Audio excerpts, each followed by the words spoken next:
Hello everyone and welcome back to another video. I hope that everyone is doing well and having whatever time of day it is a good time.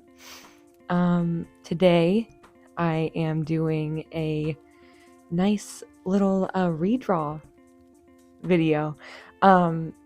I recently was looking through some of my older artwork in sketchbooks, and this was actually a gift for my younger sister. Actually, it was I think it was a Christmas present, and she has it hung up, and I was looking at it the other day and I was like, I have to redraw that. Also, I thought it was very fitting because it's also very Christmassy and winter themed, I guess.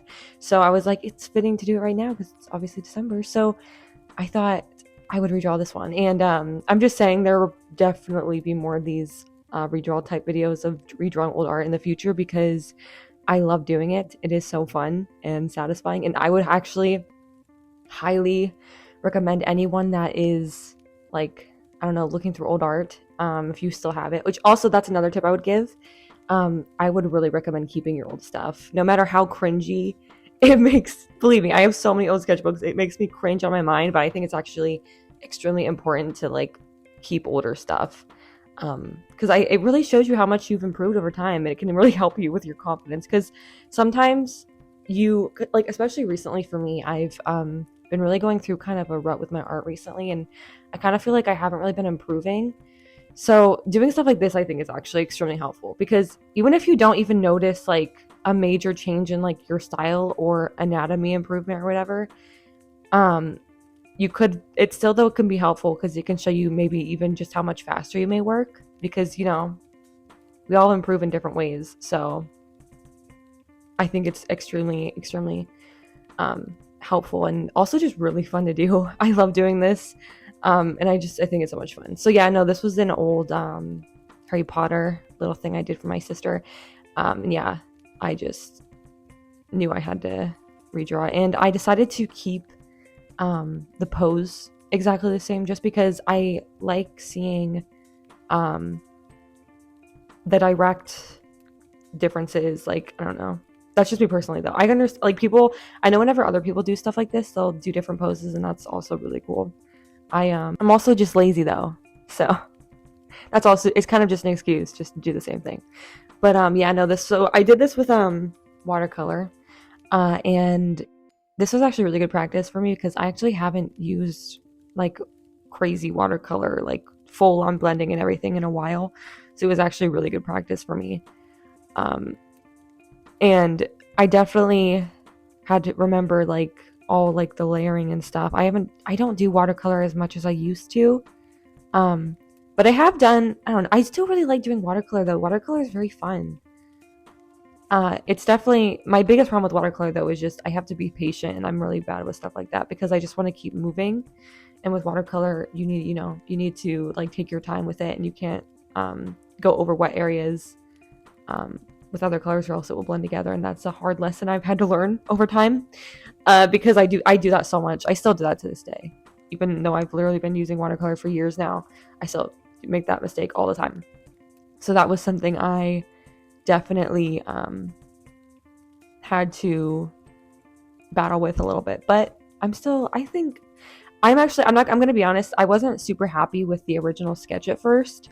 I did not like how their faces were looking, and I was getting kind of frustrated because I wanted them to look better, but I was struggling. But I'm actually pretty happy with the final product. I think over time, I think adding the watercolor really helped, I think. Add a lot more detail to it, and also I went over it again with colored pencil, which is what I did with the line art. So I'm actually really happy that I did that. And also, this is a recent technique I've been doing recently with the hair. I've been layering it more, I guess, and doing more with shadows and stuff, and it's been really fun, and that process has actually taught me a lot, I think, and I've been enjoying this. Also, the look of these characters too, I based off of the movie more instead of the books. Although I made Hermione's hair a little bit more big and frizzy because I prefer when it looks like that, because I'm pretty sure it's like that in the books, but I feel like in the movies they make her hair a little bit too perfect. I know that she has her makeover or whatever, but I feel like her hair was like, I feel like in the first movie it was really fun. It was like cute and it was too big, but I feel like they made it look too good in later movies, and I was kind of upset with that. So I made it a little bit more poofy and like all over the place. So yeah. I also really tried to keep this piece because because I was like, whenever I first made this one, which, shoot, I don't remember when the original one, I think it was like 2021. No, it was 2020, I think.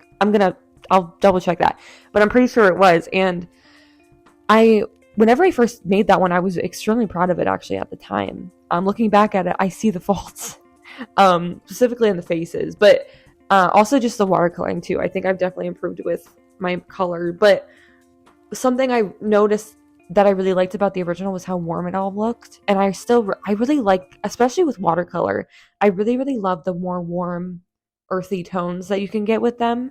And I feel like you can get it with watercolor more than like any other media. So I really, really tried to keep that incorporated in this one. And I think it worked. I definitely think too, like I said this before, but I think my watercolor has definitely improved from the original, which I showed in the beginning. Because whenever I was younger, whenever I was first starting out with watercolor, I remember I would tend to not layer the watercolor enough, or I wouldn't get it dark enough, so it would always look extremely washed out and really, really light, and there was never any there wasn't enough pigment in the color, I guess I would say. And so I think I've actually really improved on that, and it's really, really helped me over time. God, you can see my palette and how messy it is, but it's like, it's really impossible to keep your freaking watercolor palettes or any palettes in general clean. You have to wash every 2 seconds, and I am lazy, so I'm not gonna do that. By the way, I'm literally only using like Prang watercolors, which I'm pretty sure they're fairly cheap. So if anyone's interested in like starting out with watercolor, and you're worried about, because like all expensive, like freaking art supplies is so freaking expensive. So I would really recommend actually trying them out. I think they're good. I literally only used Prang watercolors. I haven't used any other kinds, but they've worked well for me. So I don't know. If you're just starting out and you're wanting to like play around, I would recommend using those, honestly, because they're nice and I don't think they're too expensive. And they work good, so I would recommend it.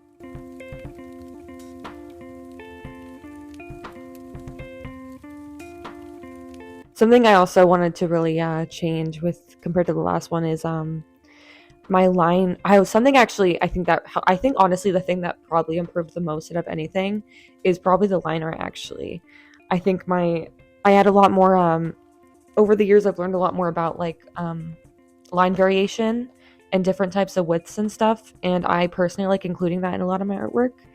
And that's something I think that's actually improved a lot compared to my last one.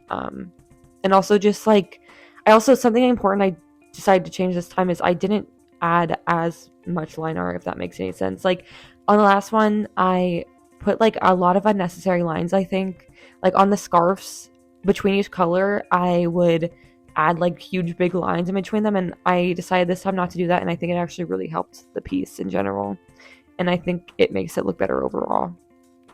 Obviously I had to be a little bit more careful this time, but I think it definitely helped and improved my artwork.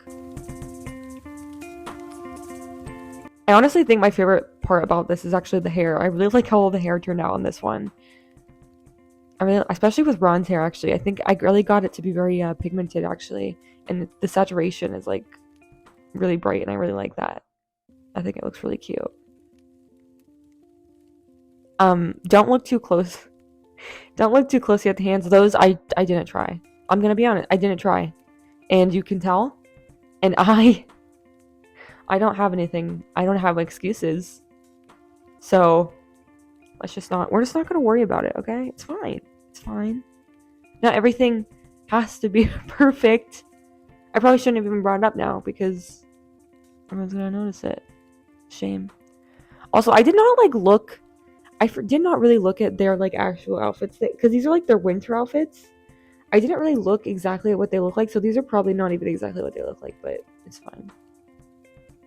I was kind of just going. I mean, I still use reference for this, but I didn't really use it for the outfits because I was having a hard time finding photos of their winter outfits, so I kind of just did my own thing a little bit.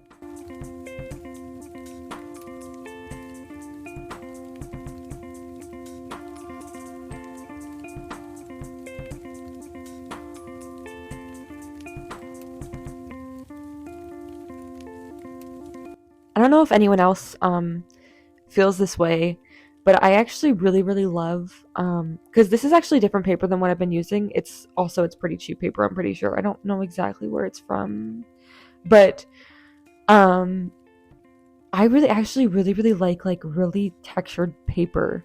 And also whenever art supply is like really textured. I'm not sure if a lot of other people like that usually. Um I know with watercolor paper you kind of usually have to have the texture with there, because it has to be thick and be able to sustain water. But I actually really like it. I don't know why. It gives it like this really interesting, I don't know, it gives it texture, which I really like. Like whenever I'm doing a lot of my digital artwork, I always add the noise filter over it to give it like that texture, because I don't know, I just really like texture and art, I guess, and like on paper and stuff. I know that some people probably don't like that, but I don't know why. I really like it actually. I think it really adds a lot actually to an art piece.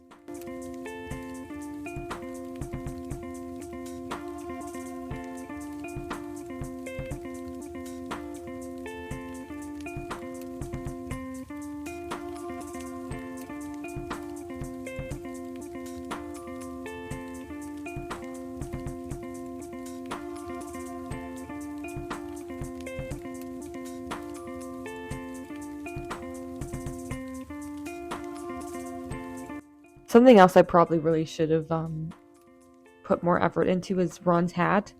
Um, I ended up, because I was kind of sketching a little bit too much with the final line art, and it kind of got messed up. So yeah, I'm not super happy with how that turned out, but it's fine. Also, something else that I was struggling with the sketching process of this actually for a little while. The faces just weren't really turning, like I said before, like I wasn't happy with how the faces were looking. Luckily though, over time I ended up being happy with how they look. But it was actually really interesting because in the original, I had Harry's eyes closed, and I decided to do it again here too. And I was like really struggling with drawing the closed eyes. I don't know why.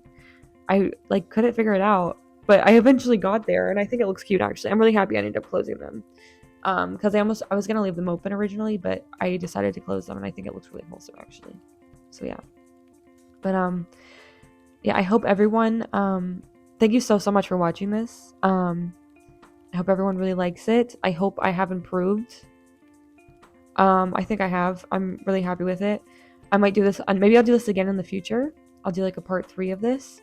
But yeah, everyone, thank you so much for watching. And I'll see you guys again next week. Bye.